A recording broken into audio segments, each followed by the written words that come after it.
In the middle of the Pacific Ocean in 1974, a truly bizarre ship floated into position.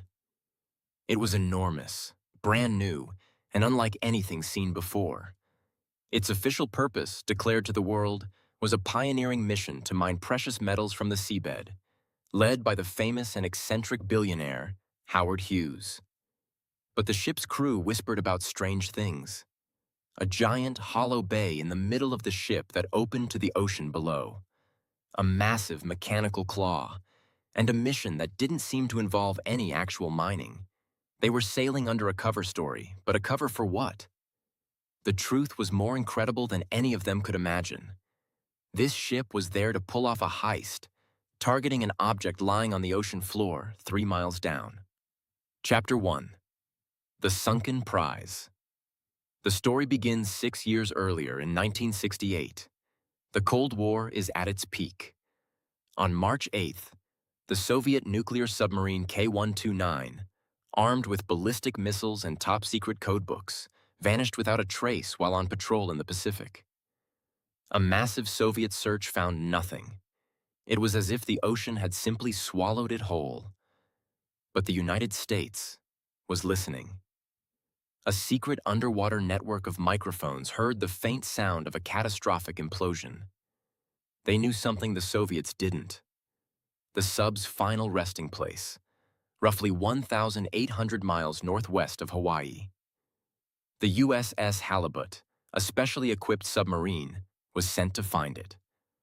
After weeks of searching, it located the K-129 shattered on the seabed at an incredible depth of 16,500 feet. 3 miles down. For intelligence agencies, this was a priceless treasure chest, filled with enemy secrets. And only they knew where it was. But finding it was one thing.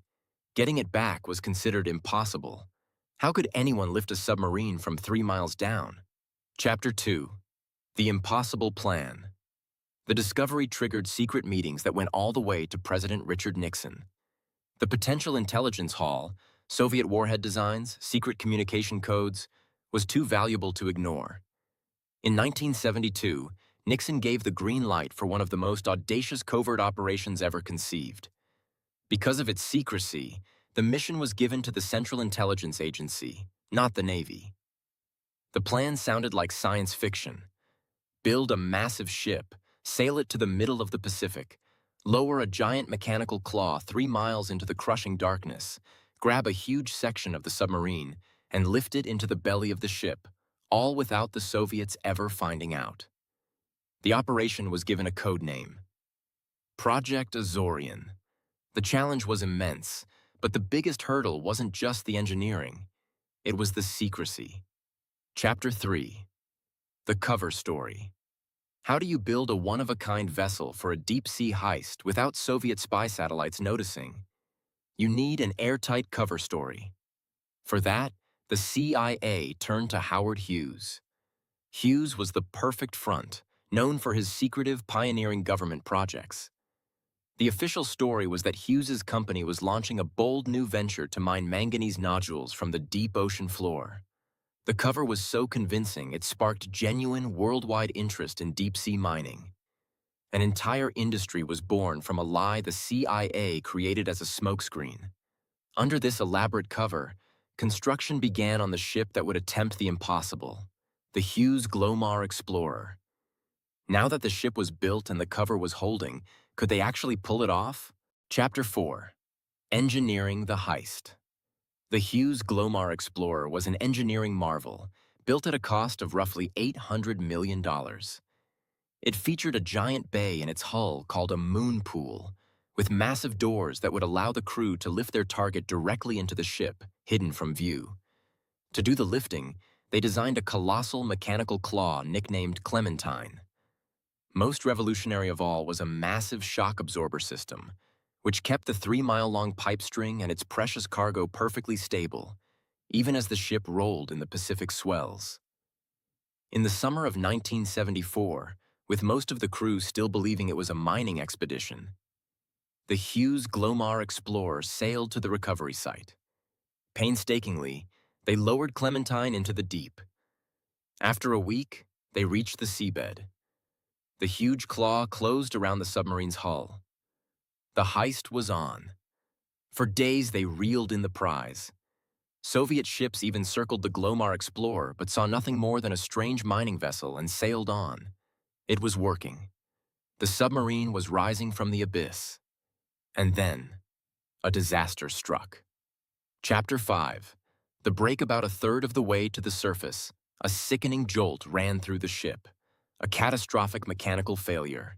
Several of the claw's steel talons broke off.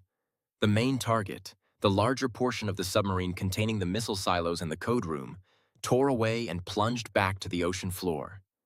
3 miles down, lost forever. The primary intelligence goals were gone in an instant. It seemed like a spectacular failure. The mission's main objectives now lay scattered on the seabed. But was the entire operation a bust? Chapter 6. Secrets and leaks. What the CIA did recover was the sub's forward section. Inside, they found 2 nuclear-tipped torpedoes, some cryptographic materials, and the bodies of 6 Soviet submariners. In a remarkable moment of respect, the CIA held a formal military burial at sea for the sailors, wrapping them in a Soviet flag before committing them back to the deep. The ceremony was filmed, and years later, it was presented to the Russian government as a gesture of goodwill. The mission's partial success remained a top secret, but not for long. In early 1975, the Los Angeles Times got wind of the story. When journalists filed Freedom of Information Act requests, the CIA issued a now legendary reply. We can neither confirm nor deny the existence of the information requested. This was the birth of the Glomar response, a phrase now famous in the world of government secrecy. With the secret blown, any plans for a second recovery mission were scrapped. Chapter 7. The Legacy. In the end, Project Azorian was a paradox.